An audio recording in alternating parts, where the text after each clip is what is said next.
Today on the Rise of the Challenge podcast. My grandmother was very uneducated. She let me drink alcohol when I was 12 years old and be alone with boys. So I loved her and she would do anything I wanted. Too much, right? So that is where my trauma started, because I was left with her quite often and she just let me do whatever I want. I really don't think she knew any better, to be honest. Welcome to the Rise of the Challenge podcast. Joined today, she's a health, life, and fitness coach, author, and speaker. It's Tiffany Owen. How are you doing today, Tiffany? I am great. I am so excited to be here. We're so excited to have you on the show to talk about your rise to the challenge. What we like to do with all of our guests is go right to the beginning. Talk about where you're from and what you like doing growing up. So I knew you were going to ask this because I listened to some of your podcasts.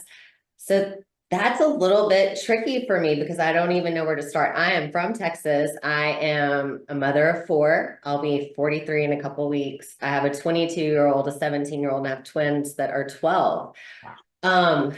Gosh,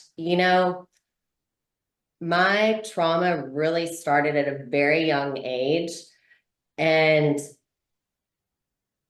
I use my pain as my purpose. So I don't know if you just want me to like jump right in to like how Okay. So I grew up with a mom and a dad. My dad had been married 5 times. My mom's been married 5 times as well. My mom was my dad's third wife, and they were 22 years apart. They were entrepreneurs. My dad had 4 children previous to marrying my mom. I really raised myself. They traveled a whole lot. Like, they provided for me financially and I had all the things, but I was left home alone a lot. I pretty much raised myself. And that is where I started seeking attention, right? So that void was not being filled. And sexual abuse started happening very, very young. So that's kind of a little snippet, but I didn't have like a horrible childhood. I grew up with everything financially available, but I did not get love and attention. Sometimes with step parents or parents that do get remarried, sometimes there's not that really connection to that step parent. As I've had, my mom got remarried, but I never thought that I had that stepfather figure in my life. How was that for you? With the step parents, did you find a connection with them? Or like you mentioned, how you were seeking attention elsewhere, Yeah. it wasn't really there? I didn't have a connection with any parental figure. And I don't want to blame my parents for that. I feel like they went through their own stuff and they thought by giving me all the things that was fulfilling their parental duties. So, and I was very mature.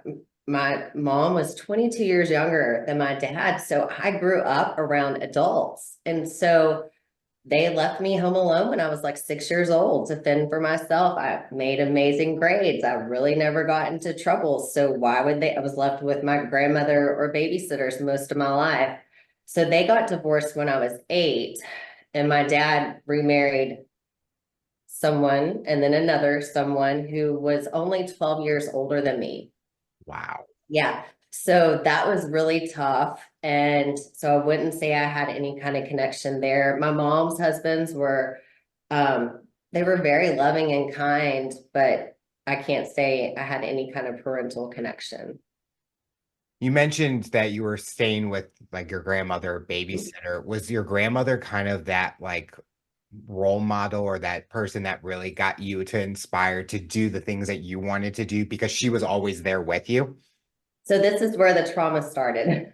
Oh. So my mom comes from a very, very broken home, very impoverished, and actually her sister's husband murdered my grandfather when I was 6. They're still married. My mom left home at 15. My aunt is still married to the man who murdered my grandfather. My grandmother was very uneducated. She let me drink alcohol when I was 12 years old and be alone with boys. So I loved her and she would do anything I wanted too much, right? So that is where my trauma started because I was left with her quite often and she just let me do whatever I want. And I really don't think she knew any better, to be honest. Were you able to kind of talk to other people about the trauma that you went through, or was that something that you kept inside because you didn't want people to know what happened? Yeah, I don't remember trying to hide anything. I thought it was normal.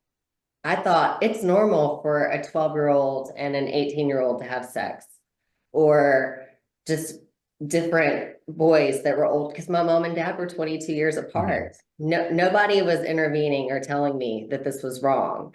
So I didn't try to hide anything, but really no one called me out on it either. When you're growing up, did you have like with school and stuff, did you find an activity that kind of got your mind away from what was going on in the household? We always have that fun activity that we enjoy. We're always looking forward to every day because we don't want to go back home or we don't want to think about the things that are going on in our household. So all through high school, I did not have much supervision. So everyone came to my house. Well, I was really good in school. I graduated top 10%. I was on the drill team. I worked, made, amazing grades. I was constantly looking for words of affirmation and approval. And so I excelled at everything. So there was no reason for anyone to worry about me, right? Because I didn't have the normal red flags that most Mhm. kids do. But I got involved with my first abusive relationship when I was 15 and tried to kill myself for the first time when I was 16. I overdosed, but no one knew that I overdosed. So I did hide that part. They just thought I had renal failure from taking too much medicine, but I did try to kill myself. And so I kept that a secret. I was off and on with my daughter's dad because we ended up getting married when I was 18. So textbook abusive relationship, jealous, controlling. And that just kind of set the stage for my self-worth. Is there something that was attracting to you to that kind of person? Or was it that you had that kind of no supervision, nothing was going to happen, I can find who I want, but there was something that brought you to that individual at that time? Yeah, you're exactly right. So negative attention is attention, Mhm. right? So the fact that he was jealous and controlling and cared about what I did and who I was with, that was attention for me. I just wanted someone to care. Even though it was unhealthy, he cared in a very dangerous way. So I became addicted to that. And I had my emotional highs and lows. So two unhealthy people being together Yeah. was just a recipe for disaster, really, because he had his own issues at home. But I was looking for attention and love, and it didn't matter where it came from. With that, I think people can relate with the love aspect. Mhm. Finding love is always something that we see on these TV shows with relationships where it's like they're finding love, but maybe not for the right reason, or they're finding that individual because something is going on internally or something's going on in their life. And like you mentioned, you were wanting to feel someone that cared, that someone could hold you in a loving way, but don't really have that mindset of thinking, is this person that exact person that I'm trying to outline? You mentioned he was controlling. Did you Mhm. not feel that you could go do what you wanted? Usually at 18, it's you're going to either college, you're going into the workforce, you're on that next chapter in your life. Was he holding you back from doing that? Yes. So I didn't go anywhere with friends because if I did, I would get accused of being with someone I wasn't supposed to be with. Who's there? What are you doing? Who's with you? You cheated on me. Oh.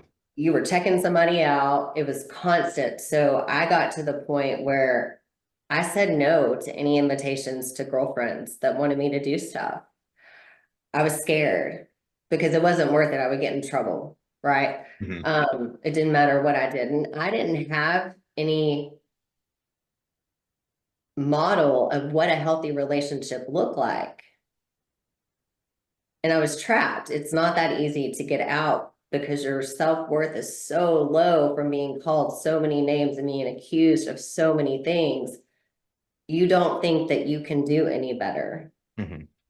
So yes, I said no to a lot of things. I did not experience college and high school like a normal person would. You mentioned you had a child with that person, that Mhm. individual. As that child's getting older, have you been able to be open with them about the experience so Yeah. that they know at least your side of the story if they haven't heard it yet? Yeah, so my daughter is amazing. She's 22. She's actually married to someone who lives in Australia. He's Australian. Um, I prayed, I'm a Christian. I prayed that God would filter him out of her life. So we got married when I was 18 and he was 20. And we ended up divorcing when I was around 22 or 23. I had her at 20. So she was about 2 or 3.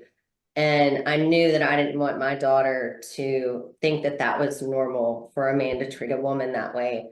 And God just literally pulled me out of that relationship because I would not have left. I was going to do whatever I could to not get a divorce like my parents did.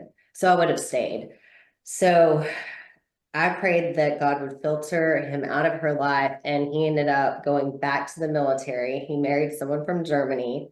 Oh, He was wow. gone for like the majority of her life. And I didn't have to say anything bad about him. I didn't have, she, when she was old enough and had a relationship with him, she saw who he really was for herself. And she's read my book. She knows everything. She's very understanding. She is mature.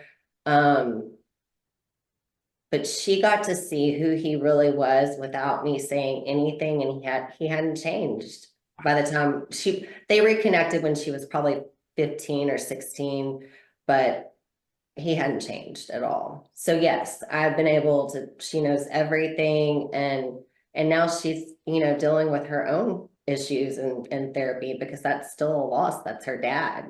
Yeah. Do you feel that has really got you guys closer as a bond Mm. with her really reading your book, really learning for herself what happened with you not saying anything? Yeah, I actually had her write in the foreword of my book what she's seen as far as my transformation over the years because she went through all the junk with me. So I didn't mention this, but by the time I was 29, I was married 4 times. Wow. So she's went through all that with me. Like we grew up together. So she saw my emotional highs and lows. I've struggled with addiction, 4 suicide attempts. I went to treatment twice. And so she got to see all of that, but she also got to see me overcome, take responsibility, and do something about what I was going through and who I was becoming. So absolutely, we're close. With those four additional marriages, was it the same kind of they were controlling? It was the same things on that list that were in the first individual, but still being repeated after. Yeah, so if we don't, um, we can't change or heal what we don't acknowledge, Hmm. right? So I didn't know that I was picking the same man over and over. My husband now, fourth husband, we've been married almost 14 years and he is my godly mate. But in that 4 or 5 year span, I married 2 more times thinking this is it, this is the one. And I had my second child who's 17. Um, my third marriage, he was 15 years older than me. So it's like I was trying to recreate what my parents did and Mhm. not, in my mind, this was it. This was going to be it because they were the same but different. When did you feel you really found yourself and really getting to do what you wanted to do? Like we always are asked that, what was that dream job of ours? When did you feel that you could go out there, pursue the path you wanted to go, and enjoy life without having to worry about battling through challenges, rising like a phoenix, and overcoming addictions and stuff? So we're kind of jumping ahead a little bit, but my last rock bottom was 2 years ago in June. So June of 2022. And I've always known that I was supposed to write a book. I've been in fitness for 20 years. I was always helping someone, but when you're always helping someone, you don't take time to look at yourself. And Mhm. it's a real good distraction, right? So I even went so far, like I've done mission trips to try to figure out what I wanted, what was going to make me feel good about myself and heal me. I donated my liver to a stranger with cancer like 5 years ago, right? So I'm giving big, and I talk about all this in my book, searching for my worth outside of myself. Mhm. And I knew I wasn't supposed to do that, but I didn't have a head and heart connection. Like, okay, find your worth inside, love yourself. Well, what does that look like? None of those things made me feel good for very long. And the depression kept coming back. I started, drinking more and more and more. I would go stretches. Obviously, if I was able to donate my liver, I, Mhm. I would go long time. And then when I did do it, it was out of control.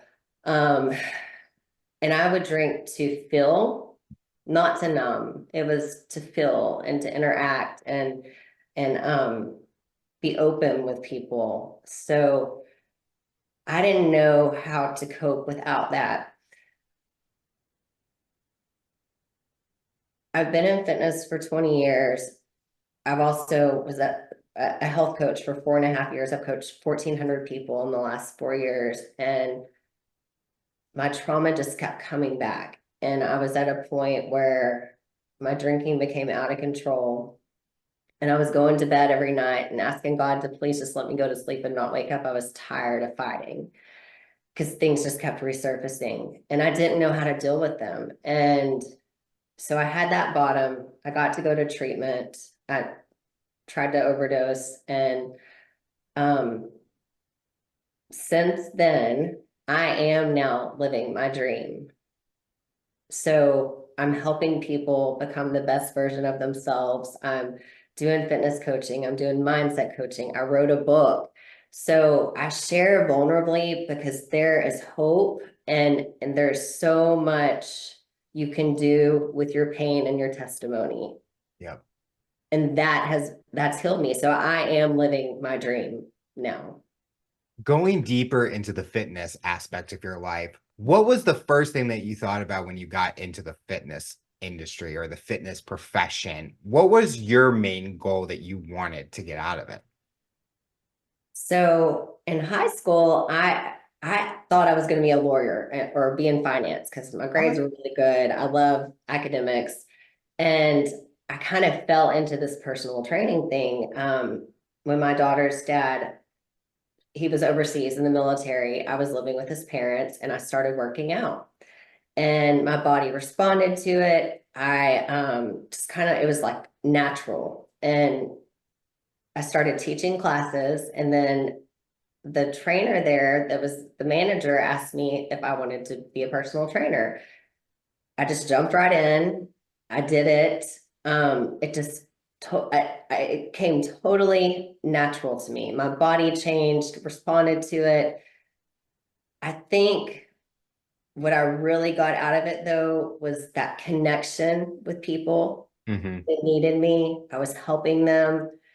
And in my 20s, I didn't realize how unhealthy that could be if it's unchecked. But it did turn out to be unhealthy until I got healthy. but it's just comes natural to me. I love pouring into people and helping people do things and overcome things that they never thought possible. I love how you talked about the caring aspect because it kind of goes with what your story has been talking about, where you're finding care in someone, but those people that you're helping are getting it out of you. You're the one that's caring for them and really holding them to become the greatest version. And I love that you mentioned that phrase because I live by that phrase all the time because that was my fraternity's phrase is become the greatest version of Yeah. yourself. And I think the fitness industry everyone looks at from a physical aspect becoming great, but fitness goes beyond that mentally, emotionally, and even if your goal isn't to like build on muscle, lose weight, you get in there and you find a new persona in yourself that you didn't even know you had in you. Did you feel a new persona every time you walked into that gym and even your transformation in all areas? Mhm. No, I did not because I didn't know how to celebrate myself and I could not see myself correctly. Mhm. So, because of all the verbal abuse and then sexual abuse, even though I had an amazing body, I was super fit, I did not see myself that way for a very, very long time. Really, I mean, until recently. Um, Now, because I've done so much work on my mindset, that is how I feel. And that's how I want other people to feel. And I want them to get my energy.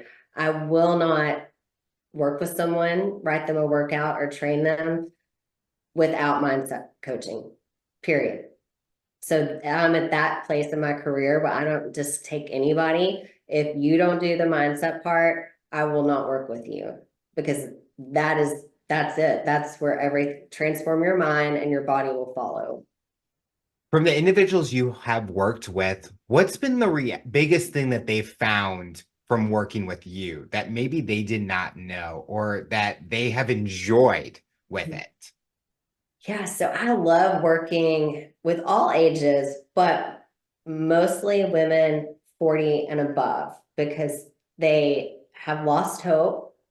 They think that they're just going to have the body that they have. They blame it on hormones or, their kids, their age. They may have had an injury and they're afraid to work out because Mhm. the doctor told them, oh, your back's this or your knees that.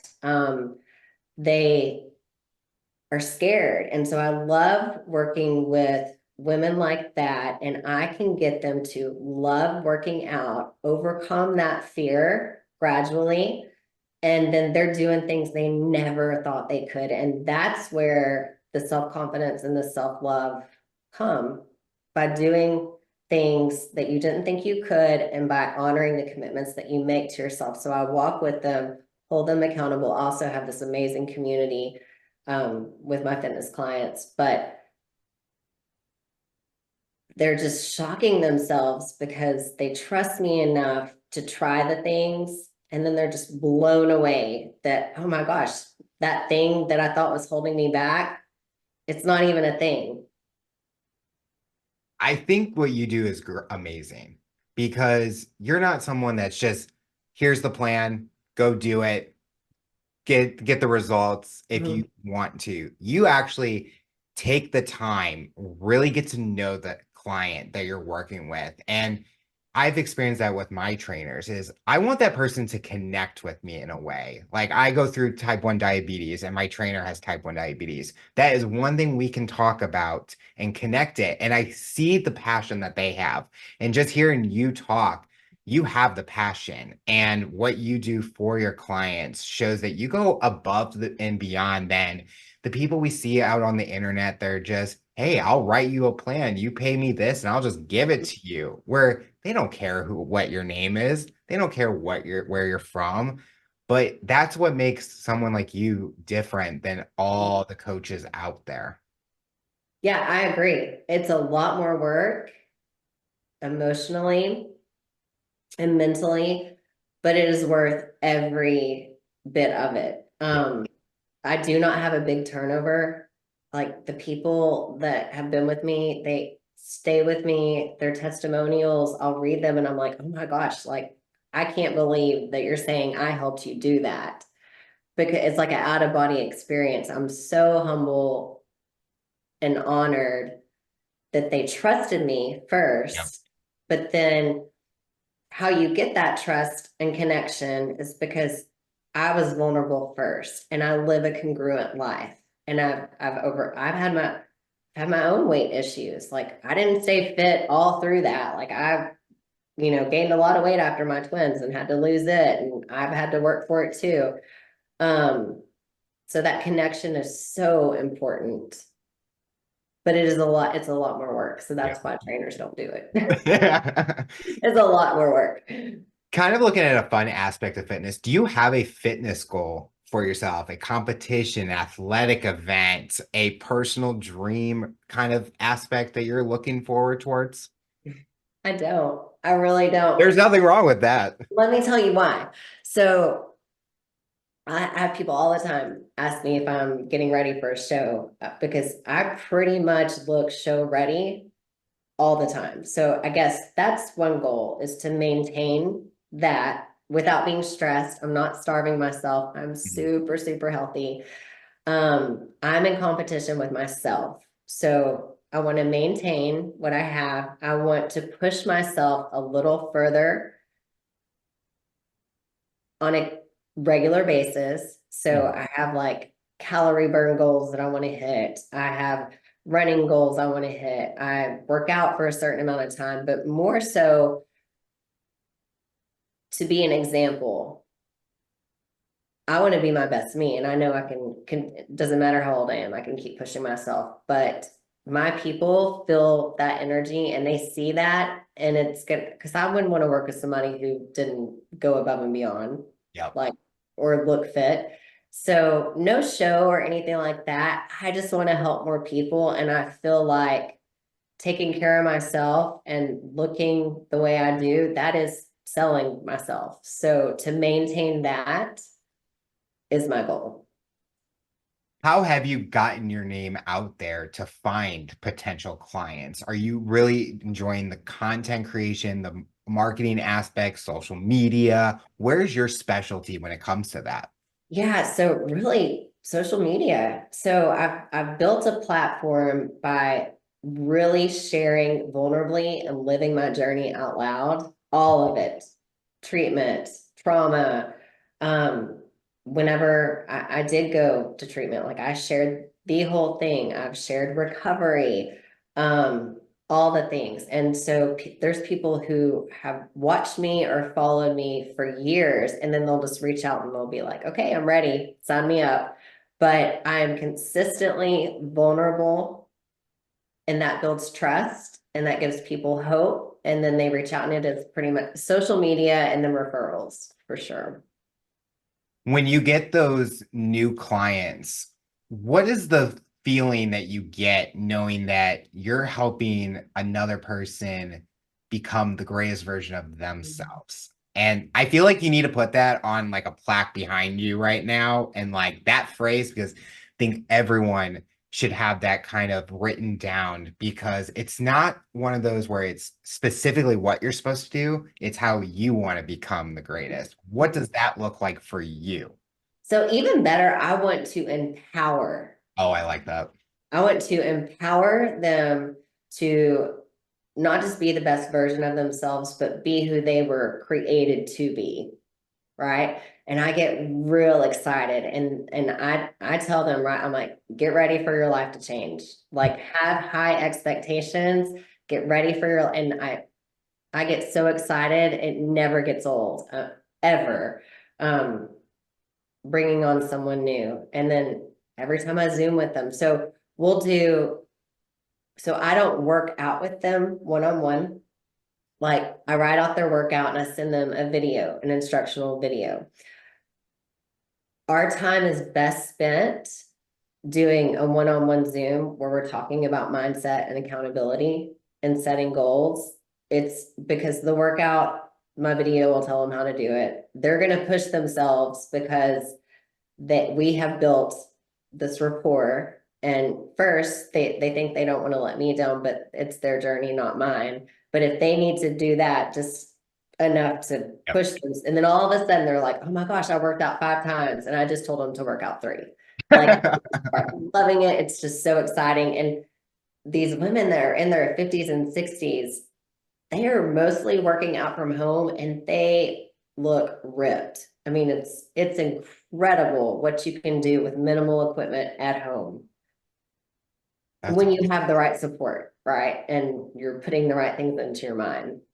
going into the speaking aspect. What is the main mission when you do speaking opportunities that you're hoping to share with listeners or an audience? Yeah. So my book is called Wounded to Warrior: How to Participate in Your Own Rescue. So I really love talking about how to get out of a victim mindset and participate in your own rescue, because so many women, more than not, are trapped in a victim mindset and they are stuck and they cannot get themselves out of that hole. So how do you participate in your own rescue? What are the tools? What are the steps? That's what I love to talk about. Are there certain events that you want to participate in to share your message, share your experience with? Is there that dream stage or dream show that you want to share on? No one's ever asked me that. So I don't have, I love all audiences, anywhere from, I mean, it doesn't matter. I don't have one particular group that I want to speak to. I really want to share this with everyone. Um, gosh, so I'm speaking at a women's event next month, but we just went to, a thing, Aspire tour is what it was called, and it had a lot of entrepreneurs, which I am,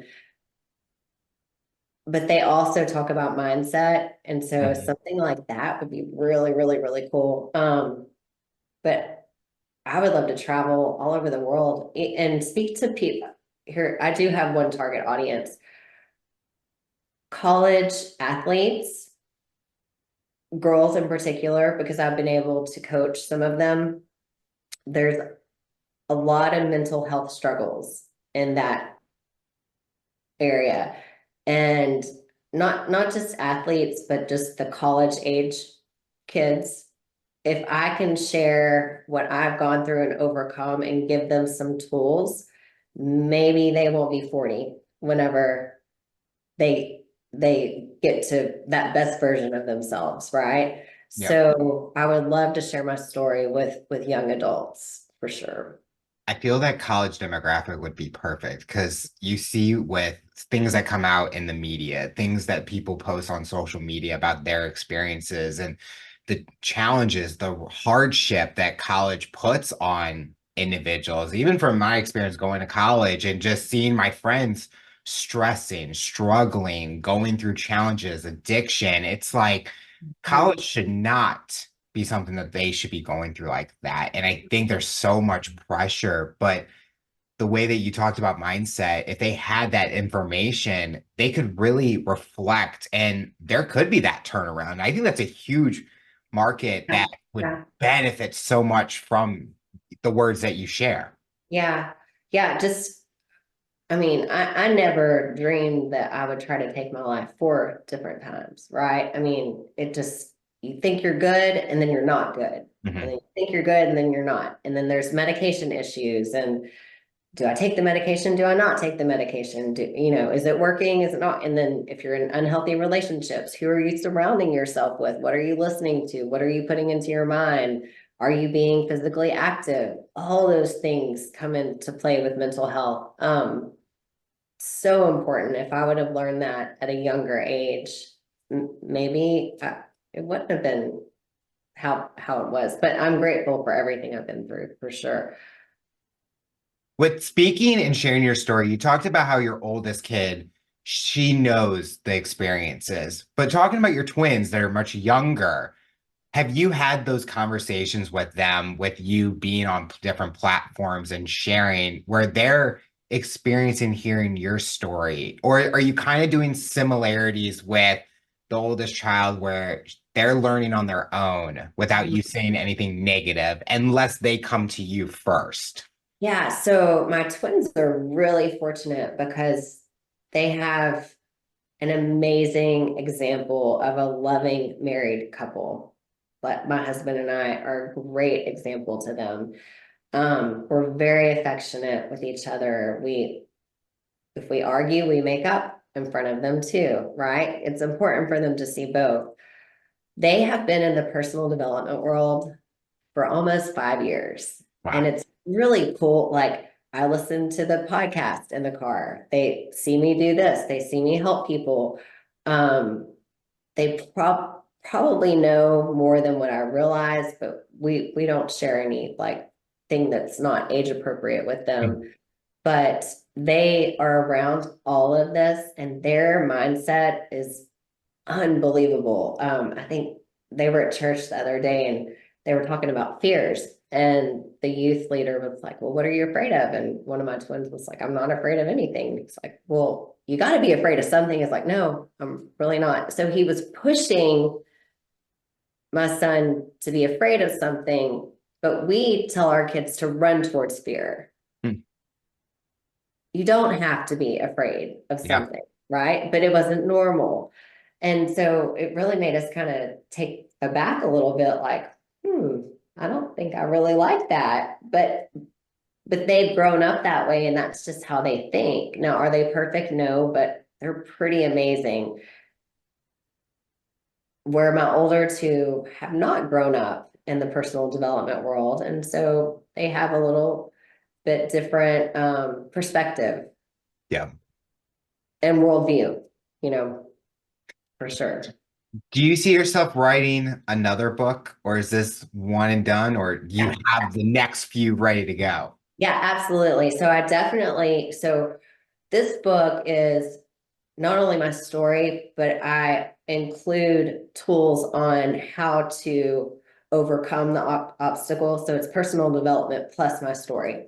So there's a lot of things I had to leave out, right? So that I would love to elaborate on, and I would love to really get more of do a book that is kind of like a workbook that goes with my book Mhm. for mindset, and to like really go through the tools of how I transformed and what I do, because I had to figure out how do I live life on life's terms without alcohol? How do I not have a panic attack? How do I deal with relationships, friendships, everyday life? How do I make life happen for me and not to me? So definitely another book for sure. You could do a full book on each one of those topics. It's like 5 books right there. You know what, too? I would love my husband, I would love to co-write something with him because he had to overcome being married to someone who had been through so much trauma and abuse, and he had to love me through it and not give up. And I think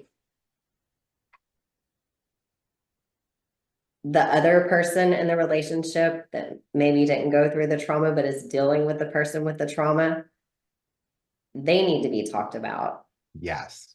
Right? It's important. And you don't hear about them much, or where do they get their support or their hope? How do they navigate through dealing with somebody who's crazy and emotional highs and lows? And he stuck with me and we worked together, and his story needs to be told, really. And there's a lot of people listening that might be in his shoes, that they are the person that didn't go through the trauma, but they're going with that path with that person and helping them on their healing process. And it's a different perspective that I think a lot of people can relate to. So I agree. That side definitely should be shown, because if someone is listening and they're in that shoes, they may not understand maybe what you've gone through because they haven't been through those steps, but they might know his side because they see oh, my significant other had that same similar effect. And how did he handle that? Or how did he work with you to help you in that healing process? Yeah, and I tried to write my book in such a way where I owned my part in everything that happened to me. That's how I got my power back, right? So we all have a part in everything we do. And I tried to write it in such a way that, okay, if you are the survivor of someone who did commit suicide, hopefully me sharing this point of view will help you see things differently. Yep. And that was very important in my book. I do, before we have to finish, I do want to bring up one thing that is not talked about a whole lot, but I think it's going to be pretty soon. I found out that my dad wasn't my real dad when I was 29. I was conceived by an anonymous sperm donor from a sperm bank. Like a lot of people are using sperm banks now. Mhm. So it was a newer procedure whenever I was conceived. And when I found out in a very traumatic way. My parents were never going to tell me ever, but I always knew something was off. That's probably where the lack of connection came. They were lying to me my whole life. And my dad had already passed away, and I'd just come out of treatment, and I was sharing with a family member that was helping me financially that I had a family member that had raped me when I was 23. My counselor encouraged me to tell him that. And he said, well, your dad wasn't your real dad. This Oh, is how I found out. I had no idea. No idea. So I'm 29, coming out of treatment. I have two small kids. I don't know what's going to happen to me. I was trying to open up and be vulnerable, and then it got minimized, right? It was horrible. It was like finding out you're adopted. I didn't know uh, where I came from, who I look like. Everything just changed in a moment, right?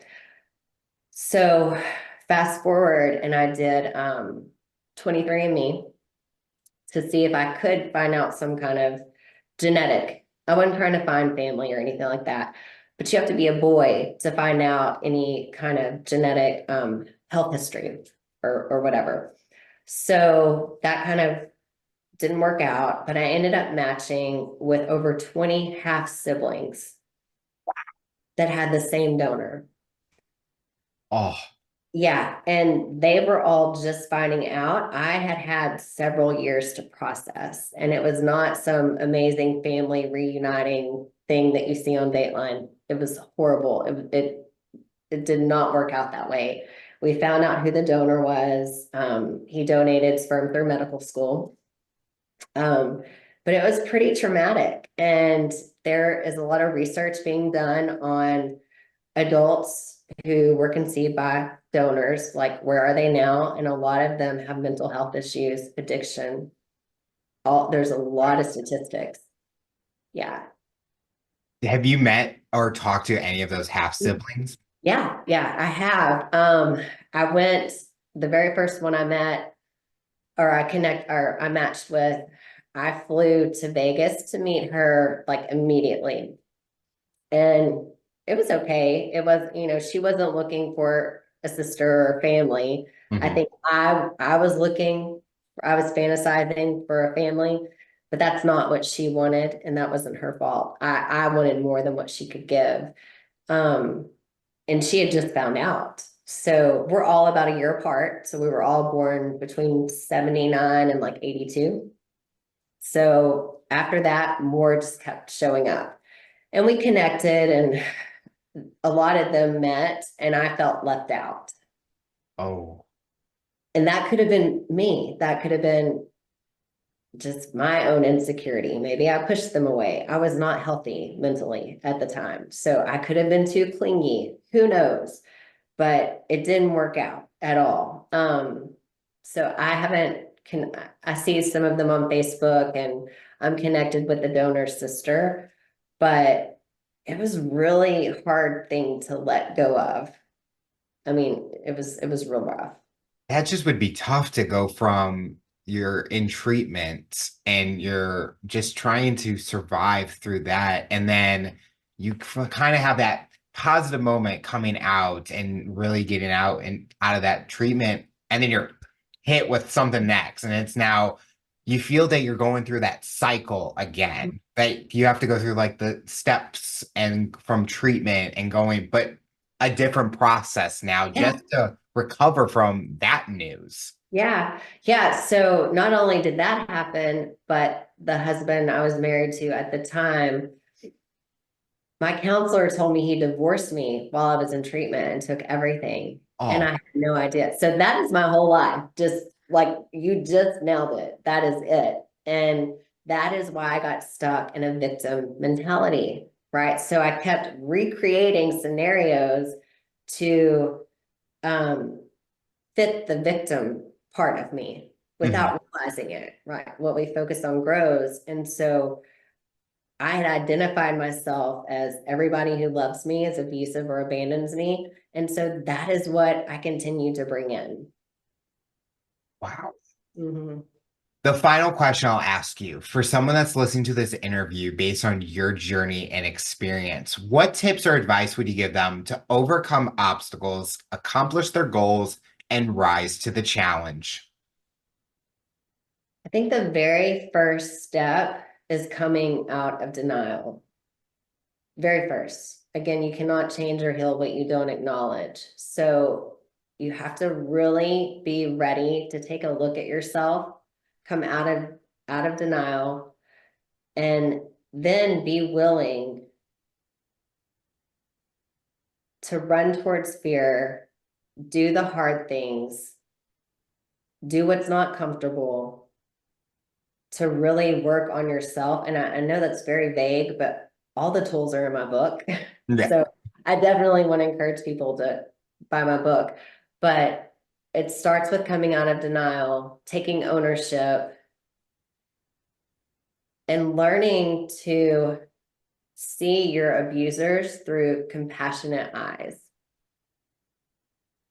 That helped me get my power back. If I could look at the people who were abusive to me as just hurt people and forgive them and know that they probably went through something and that's why they did what they did to me.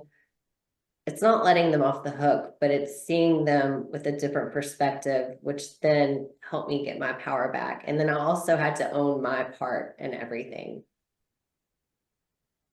Well, Tiffany, I want to thank you so much for coming on the show and talking about your rise to the challenge. You're inspiring so many people, and we are excited to see what the future looks like for you. Thank you so much, Alex. It was great meeting you.